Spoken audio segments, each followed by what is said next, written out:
So what's up mga kalikot, ngayong hapon na to kasi hapon ako nagbablog kasi tapos ng trabaho di naman pwedeng pagsabayin. Actually hapon na. May tuturo lang ako sa wiring. Tungkol naman to sa motor kasi sabi ko nga doon sa last vlog ko, hindi lang truck yung mga tinuturo natin, pati yung motor. Itong motor ngayon na tuturo ko, tungkol sa motor, base pa to. May hawak ko dito, ito starter relay, pang base pa 150 PX. Ito, tuturo ko kung ano nga ang gamit nito sa starter. Tuturo ko sa inyo kung paano mag-wiring ng starter gamit ang relay. So may ginawa na akong diagram, ituturo ko na sa iyo kung paano yung wiring. So ayun, sundan nyo.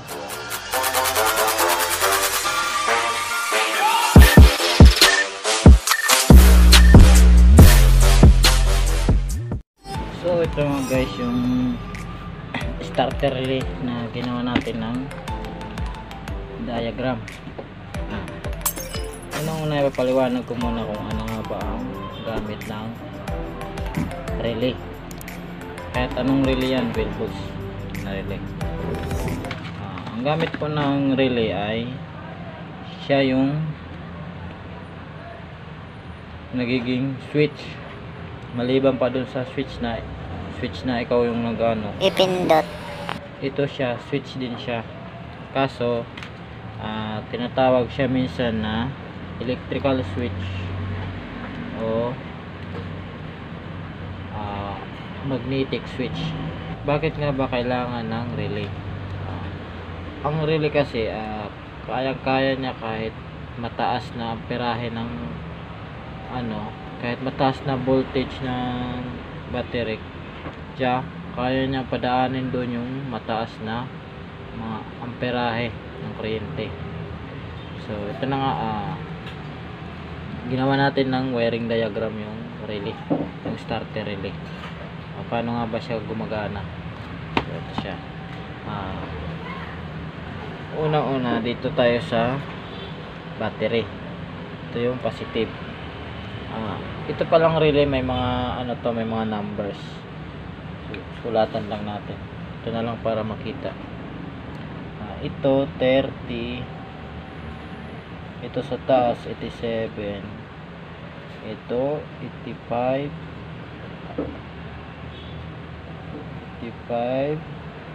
tsaka 86. Yan yung mga number ng relay. So ayan na, galing dito sa positive ng battery, pupunta siya sa 30 ng relay. 30 pupunta sa positive.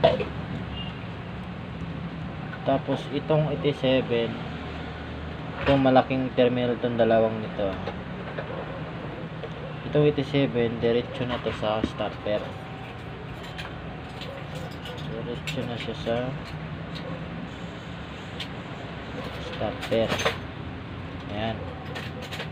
So yan, magkahiwala yan.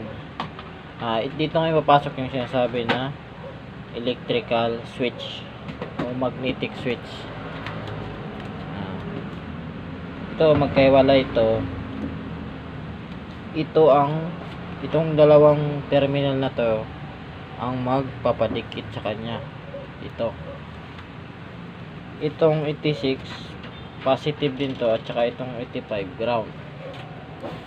So itong ground, pupunta natin siya sa handbrake.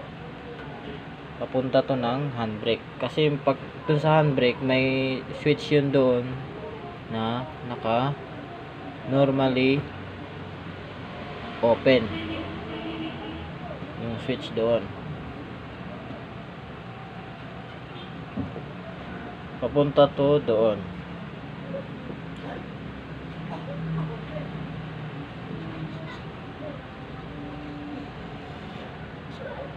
switch na yan. Normally open yan na switch papunta doon sa yung handbrake, itong isang ground na to. Ito namang positive papunta to doon sa push button. Ito yung push button, may dalawang wire yan.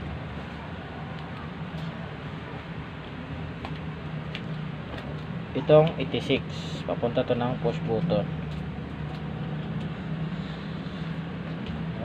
Patalunin natin siya dito. Hop, wala na tayo.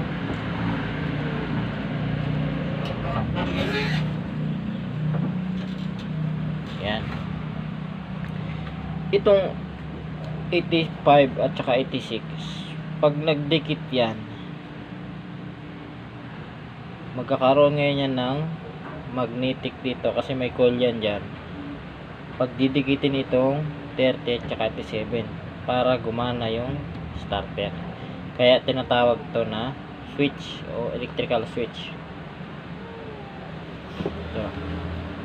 So ito na yung connection niya, may ground na siya at saka may positive, tsaka so dito sa starter button. Ito, ang kabilang wire nito sa starting button, papunta siya ng accessories. Papunta yan ng accessories. Papunta doon sa ignition.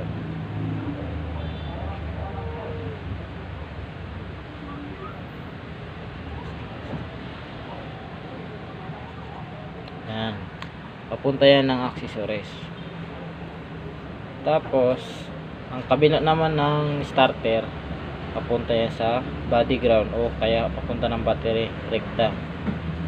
Yan. Kaya minsan nasa body ground yan. So ayun, yan na yung kabuuan ng wiring nya. Ito yung handbrake, yung starter button, ito yung ignition. Ngayon, pag open mo ng susi, open ka ng susi, gagana na yung accessories papunta dito sa starting button. Papunta, galing pala tong accessories, battery. Ngayon, pinindot mo tong starter button, gagana ba siya kagad? Iikot ba kagad yung starter? Hindi pa siya iikot kasi naka-disconnect pa yung negative nya. Kahit magdikit na yung positive nya na galing ng ignition coil, yung accessories diyan, kahit pindutin mo to, hindi pa rin siya gagana, hindi pa rin to magtatagpo tong dalawang 85 tsaka 86 kasi yung switch dito sa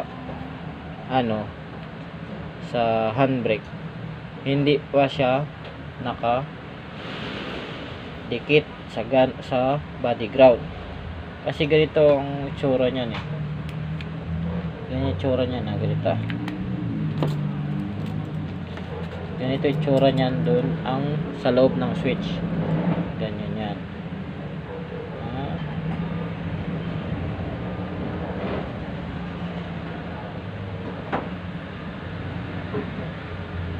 Ganyan. Ganyan ang itsura doon sa loob ng switch. Ito. Doon sa handbrake. Ganyan ang itsura niyan. Lagi yan nakapindot. Ito. Nakapindot lagi yan. Pag oras na hinandbrake mo yan, yung kabila niyan didikit na sa body ground. Kaya yung wire niya, kaya yung itong wire magkakasupply na siya ng body ground. So kahit pindutin mo to, pag hindi mo tong hindi ka nag-handbrake, kahit pindutin mo yung push button, yung starting button, hindi yan gagana yung starter. Ang gagawin mo, kailangan mo munang i-handbrake para magkaroon siya ng ground diretso dito, magkaroon siya ng body ground, itong relay. Pag may body ground na yan, pag nagdikit tong galing accessories na galing sa ignition switch, pag nagdikit siya papunta dito dyan sa 86, pag pinindot mo yan, magkakaroon ng supply ang dalawa na yan Ngayon magkakaroon nito may magnetic yan. Pagdidikitin na niya yung 30 at saka 87. So dadaloy na yung kuryente galing sa battery papunta dito, tatawid na siya dito kasi pinagdikit na tong dalawa nito, papunta na siya dito, pupunta na siya doon. Dahil may body ground na, ayun, iikot na to. So ayun, ganun lang kadali mag wiring ng starter. Ganyan ang wiring ng starter. So ayan guys, steady ko para ma-screenshot nyo para pwede siyang paggayaan. Sana nasundan nyo lahat kung paano mag-wiring ng starter relay. So ayun, maraming salamat sa panonood. Sana may natutunan ka. Marami pa tayong i-upload na tungkol sa tutorial.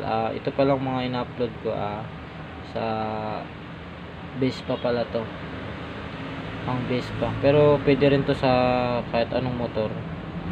So ayan, kung hindi ka pa nakasubscribe sa channel natin, subscribe ka na, Grasa TV.